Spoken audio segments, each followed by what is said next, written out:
안녕하십니까. IBM에서 코리아 IoT 비즈니스를 맡고 있는 장윤정입니다. 굉장히 많은 사물 인터넷을 통해서 우리의 삶이 편리해지는 이야기들이 굉장히 많습니다. 그런 뉴스 케이스를 굉장히 많이 들으셨을 거고, 2019년 정도 되면 저희 소비자들의 각 가정에 약 69%는 다 이 사물 인터넷의 기능이 적용된 그런 가전 제품들을 다 가지고 이제 그런 서비스를 받을 거라고도 예측이 되고 있고요.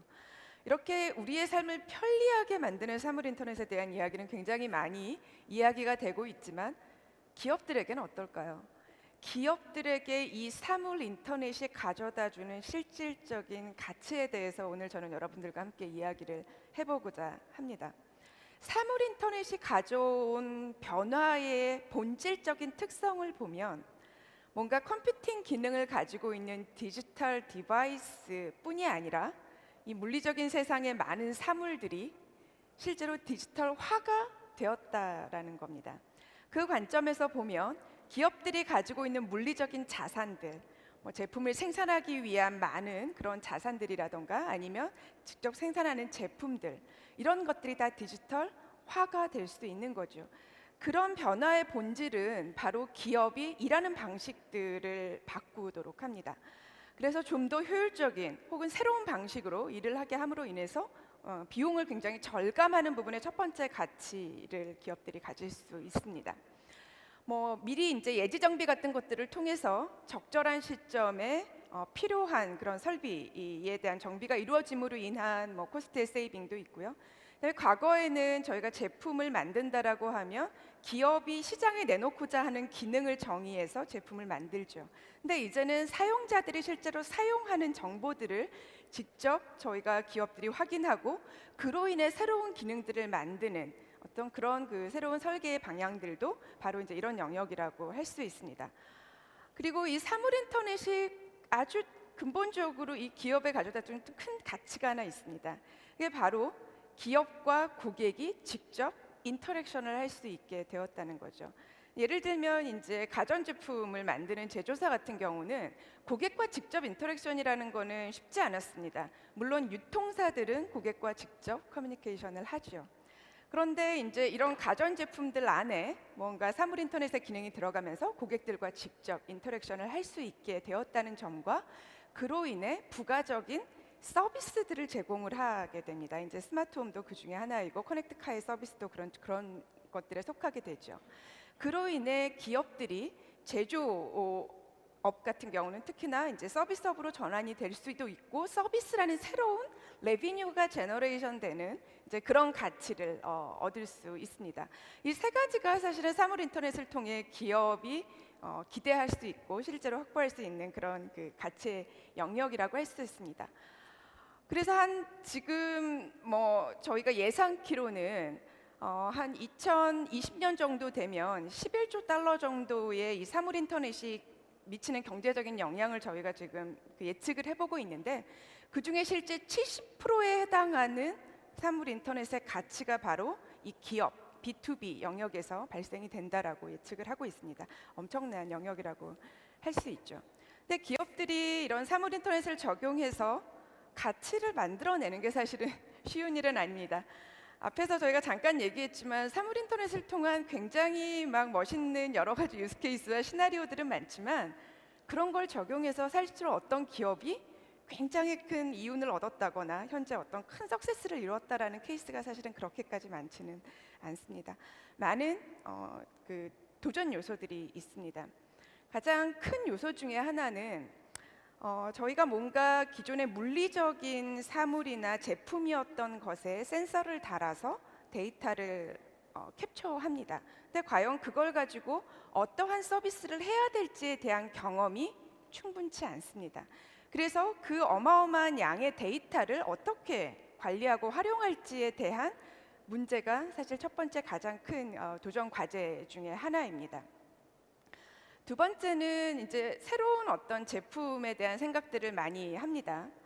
예를 들면 저희가 정수기 회사인데 이 물을 제가 하루에 얼마나 먹는지 이런 것들을 이제 센싱을 해서 저에게 하루에 이 정도의 물을 마시는 게 좋습니다 라는 걸 서비스 해준다라고 가정을 해보죠. 너무 좋은 아이디어입니다. 케어라는 관점에서 보면. 근데 그걸 통해 제가 정수기를 얼마나 더 팔 수 있을 것인가, 혹은 그 서비스를 돈을 받고 서비스를 팔 것인가, 확실치 않습니다. 그러니까 뭔가 새로운 저희가 기업들이 비즈니스 모델이라고 하는 부분을 고민할 때 그로 인해 얻게 되는 가치에 대한 근거나 예측이라고 하는 부분이 사실은 굉장히 어려운 숙제 중에 하나입니다. 또 하나는 이 새로운 비즈니스 모델의 큰 영역이 바로 서비스와 관련된 부분입니다. 즉 직접 소비자들에게 무언가를 제공하는 서비스인데, 특히나 제조사들 같은 경우는 제품을 생산해서 제공하던 그런 그 특징을 갖고 있는 업입니다. 실제로는 고객 중심으로 고객의 실제 이 제품을 사용하는 고객의 경험이 어떻게 설계가 돼야 하는지, 그 경험을 중심으로 봤을 때 어떤 서비스가 제공돼야 하는지를 디자인하거나 그걸 만드는 것은 사실은 쉬운 일이 아닙니다. 업의 본이 굉장히 다른 부분인 거죠. 그래서 이 새로운 비즈니스 모델이라고 하는 부분도 단순히 아이디어를 좀 더 넘어서서 현실적인 비즈니스 케이스와, 그리고 그것을 정말 고객이 만족할 수 있는 최상의 서비스, 최상의 비즈니스 모델을 만들 수 있는 것이 두 번째 굉장히 큰 도전적 과제라고 할 수 있고요. 그 이외에도 이제 사물 인터넷을 이용해 저희가 무언가를 이루어간다라는 기업 관점에서 보면, 데이터를 센싱하고 연결하고 그리고 뭔가 서비스를 만들고 하는 이 전체의 밸류 체인을 한 기업이 다 이룰 수 없습니다. 그래서 사물 인터넷에 있어서 가장 중요한 영역은 여러 그 기업들 간의 협업, 여러 전문가들 간의 협업이라고 하는 에코시스템의 이런 그 협력의 체계입니다. 그렇기 때문에 그런 협력이 잘 이루어질 수 있으려면 또 질문이 나오죠. 표준이라는 것이 굉장히 중요합니다.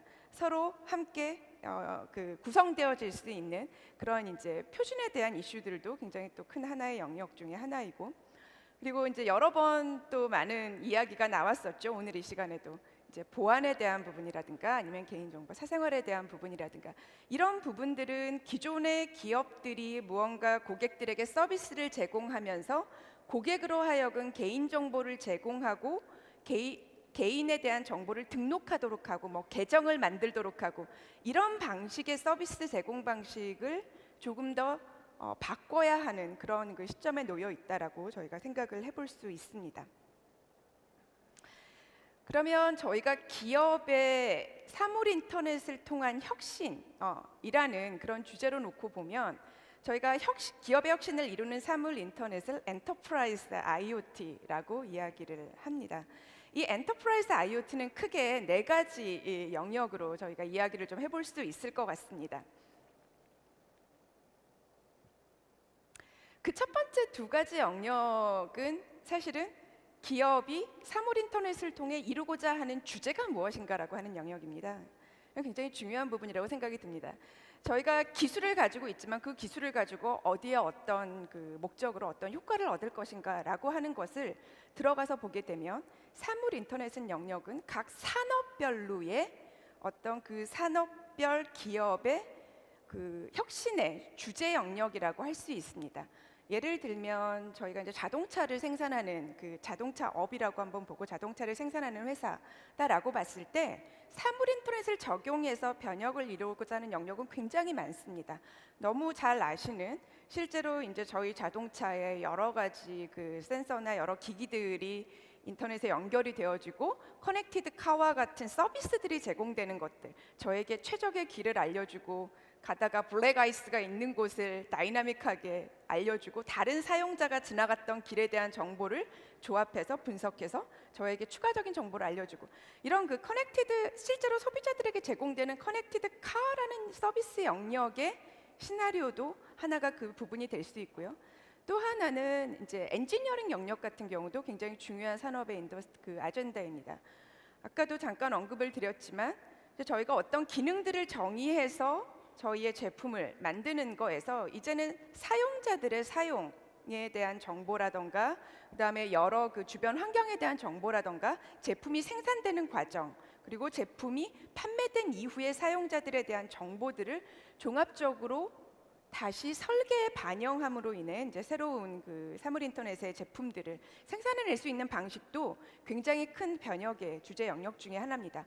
또 하나는 생산과 관련된 영역에 있어서 아까처럼 이제 좀 더 운영의 효율화, 이런 각 그 기업의 밸류 체인마다의 어떠한 그 변혁의 시나리오들을 가져올 것인지라고 하는 것을 정의하고 그걸 위한 어플리케이션들을 만들고 서비스를 만들고 하는 영역이 바로 인더스트리 스페시픽 영역과 IoT 영역이라고 할 수 있습니다.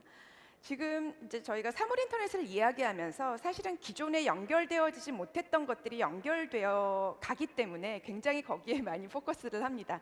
즉 센싱과 커넥팅에 굉장히 많은 집중을 하지만 사실은 그것들이 가치를 만들어내는 영역으로 보면 그것들이 서비스되어지는 어플리케이션과 그다음에 이제 인더스트리의 각 그 스페시픽한 시나리오라고 할 수 있고요. 여기에서 산업별로의 전문성이라는 것을 기업들이 활용할 그런 그 이유가 있습니다.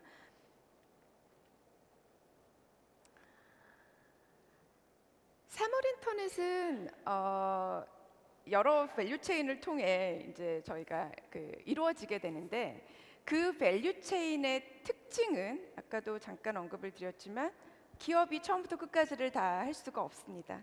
그래서 어떤 자동차를 생산하는 기업이 모든 센서들을 다 만들 수가 없는 것과 같은 거죠. 그래서 여러 디바이스를 제공하는 업체들의 콜라보레이션도 필요하고 그걸 기반으로 해서 다양한 서비스 전문 업체들이 서비스를 만드는 것도 필요합니다.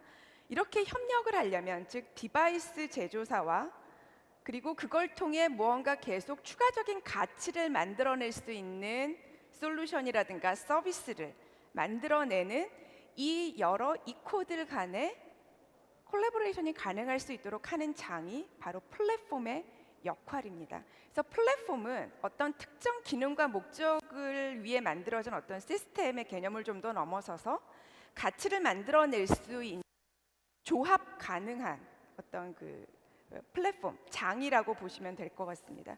그래서 이 플랫폼의 기능을 저희가 일하는 방식의 변화로도 한번 생각해 봐야 할 것 같습니다.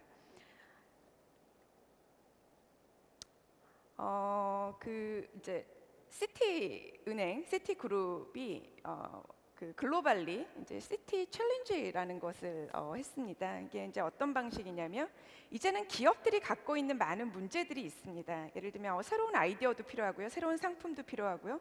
그다음에 우리가 어떤 자꾸 문제가 발생이 되는데 이 문제를 어떻게 풀어야 될지 모르겠다라는 많은 문제들을 가지고 있습니다.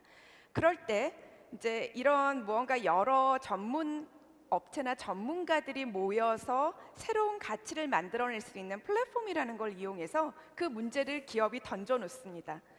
우리는 좀 더 카드 상품과 관련해서 새로운 경쟁력 있는 카드 상품이 필요한데 그러한 아이디어와 실제로 그걸 물리적으로 만들어낼 수 있는 것까지의 경진 대회 같은 걸 여는 거죠. 해카톤이라고 합니다. 그래서 기업이 본인들이 갖고 있는 문제를 플랫폼에 던져놓고 그 플랫폼에 참여하고 있는 전문 업체들이 그 문제를 열심히 경쟁하면서 풀어냅니다.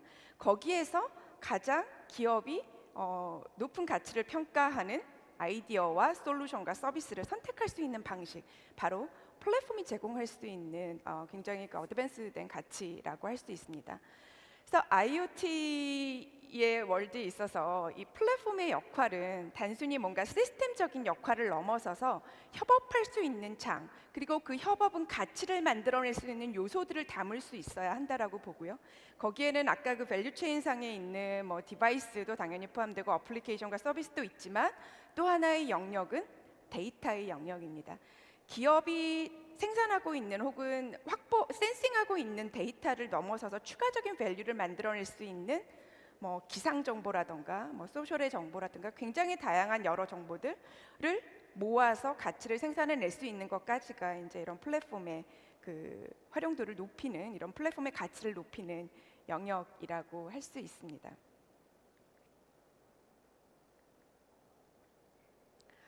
마지막으로 그 엔터프라이즈 IoT를 통해서 기업의 혁신을 가져온 사례를 공유드리면서 제 세션을 마무리하려고 합니다. 지금 저희가 이제 보고 있는 기업들은 사실은 전통적인 업을 하는 기업들이 대부분입니다. 굉장히 아주 새로운 아이디어를 가지고 출발한 기업 그 회사들보다 훨씬 전통적인 산업에서 그 비즈니스를 하고 있는 기업들이 대부분입니다. 그런 그 기업들에게 이 IoT라는 기술이 혁신을 가져온다라고 하면 그 영역이 사실은 전혀 새로운 유스 케이스가 아닌 경우도 굉장히 많습니다. 보시는 것처럼 에어버스는 항공기 엔진을 만듭니다. 항공기를 만들고.